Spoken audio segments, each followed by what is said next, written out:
empreendedorismo, desde que o mundo é mundo, desde que as pessoas pararam de caça e coleta e começaram com a agricultura, existe empreendedorismo. Essa ideia de ter emprego, essa ideia de ter uma carreira, isso é muito revolução industrial para cá, né? Não existia isso. Por exemplo, o avô da minha esposa, né, falecido há poucos anos, ele vivia, né?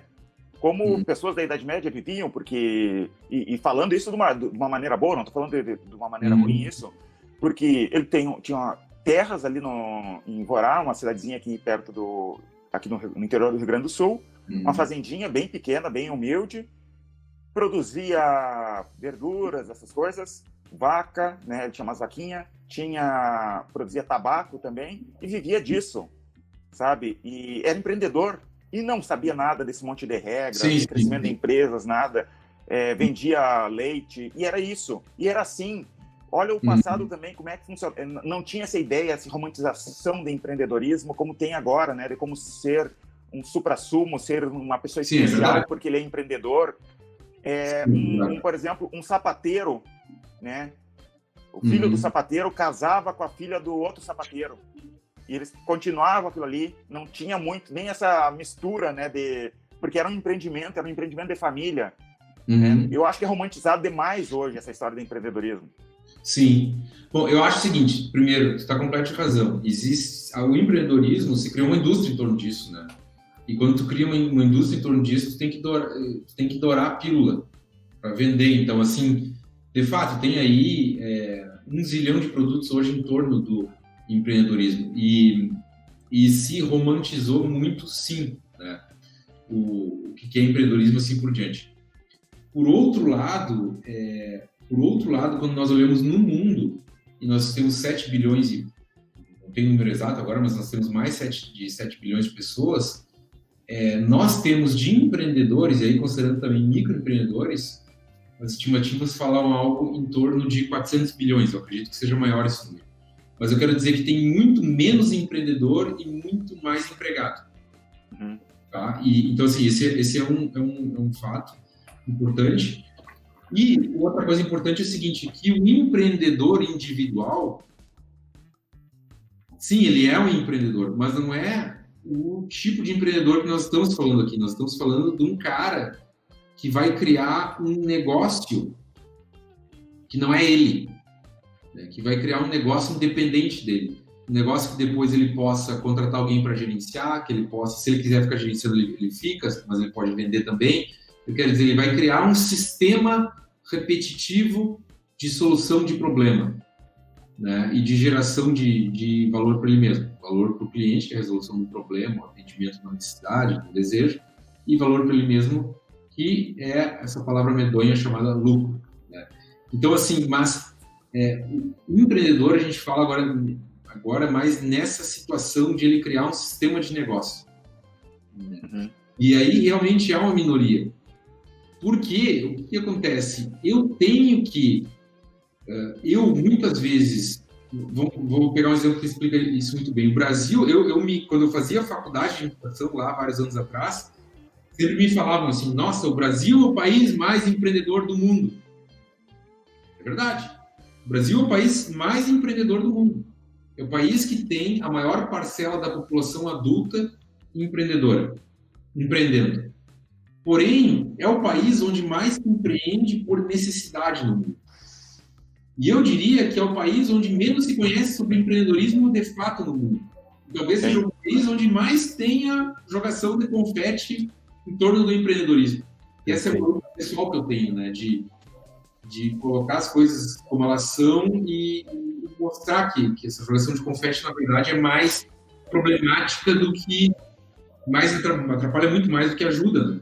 Com certeza. Então, Diego, eu tenho um ponto para falar sobre isso, porque eu acho que é importante. Realmente, né? Acredito que ainda hoje seja, dos empreendedores que existem, o percentual de empreendedor por necessidade ele ainda seja maior. Mas é uma realidade que aos poucos vem mudando.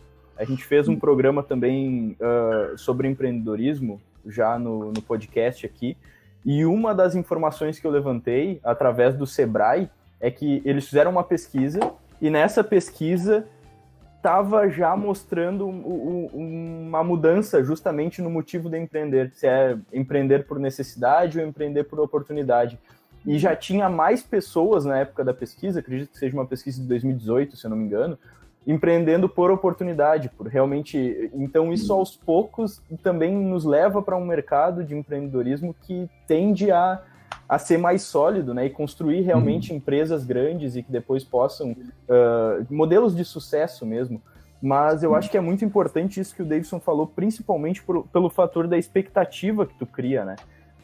Porque, de repente, tu pode acabar estragando tudo se tu coloca uma expectativa muito alta de que vai ser tudo flores e que o empreendedorismo é a melhor coisa do mundo, quando, na verdade, de repente, durante os primeiros 3, 4 anos, tu não consegue, principalmente por não ter o conhecimento e, às vezes, por não ter experiência, apresentar resultados sólidos no mercado. Aí tu fica lutando e parece que não sai do lugar. É verdade, é verdade. Muitas vezes é um jogo de resistência o empreendedorismo também, de certa forma. Né? Pode, porque é aquela coisa assim, quando eu crio um negócio, o que eu chamo de um emprego remunerado, né? Que o emprego remunerado não, um emprego no CNPJ. Quando eu crio um emprego no CNPJ, e eu vou ver muitas vezes isso é o que eu chamo de um emprego imperfeito. Porque esse empreendedor individual, não que seja a regra, mas muitas vezes o que ele queria era um emprego. Então, como ele não achou um emprego, o que ele faz? Ele cria um negócio próprio, mas que não tem nenhum germe de escalabilidade de sistema, ou seja, que não tem nenhum fundamento de negócio por trás. Né? E aí ele não cresce, e aí ele tem dificuldades muito grandes, principalmente de caixa, não tem expertise de vendas e assim por diante. Então, o empreendedorismo, esse número que tu deste, isso é muito positivo, que está aumentando o empreendedorismo por oportunidade. Mas o gap, a diferença, ainda é muito grande. Ainda tem muito empreendedorismo por necessidade. Né? E quando nós olhamos os números nos países ricos, nós vamos ver que um percentual muito menor de adultos empreende do que no Brasil. França empreende um décimo de pessoas empreendem do que se empreende no Brasil, mas é um país muito mais rico do que o Brasil, porque o empreendedorismo é de maior qualidade. Agora, o que é um empreendedorismo de qualidade? É um empreendedorismo que cria emprego, renda e inovação, que é um empreendedorismo baseado no aumento da produtividade. É um empreendedorismo que tem na sua essência o fazer mais com menos. Perfeito.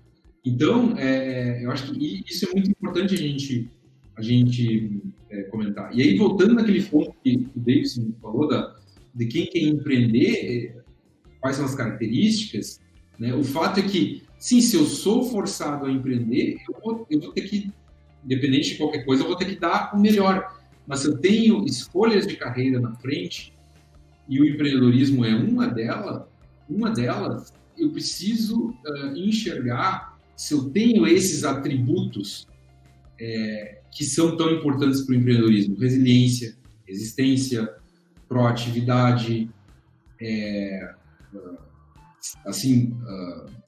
autoconfiança, capacidade de ir atrás, visão.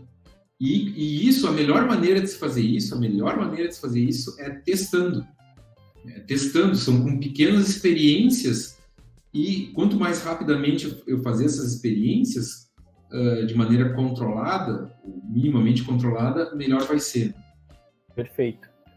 Então, acredito que um exemplo também dessa questão das experiências, né, é que uma loja de imóveis, ela não precisa sair contratando 10 montadores de imóveis para oferecer um serviço de montagem, por exemplo, que é algo que é muito comum. Tu pode fazer um teste primeiro com uma pessoa e daí depois realmente estruturar um setor se for necessário. Mas ir testando aos poucos e conseguir ir medindo a resposta que tu tem, né? Isso é muito importante.